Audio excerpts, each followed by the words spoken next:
Dia kalau gaduh apa semua Ida, semua saya tahu. Saya takkan bela anak saya.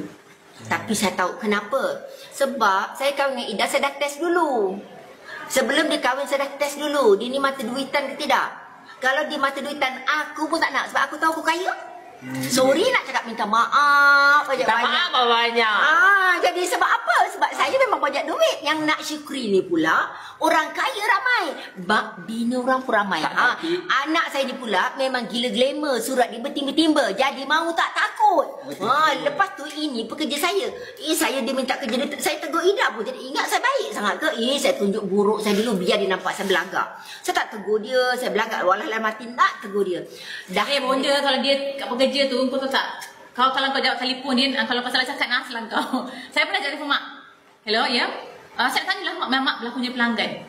Ya. Lepas tu saya akan dapat saya mak. Saya bersaing pula dengan saya tekan telok. Jadi macam tu lancar je pasal aku. Saya Rosita Ibrahim ni pop ya Allah. Benda-benda kau dah saya menyampung sikit. Dia macam ni dulu isi saya ni customer service. Dia macam ni. Kau tak cakap. Aku tak puas hati. Aku tak nak. Aku dulu. Okeylah. Aku dulu. Okey. Dia macam ni.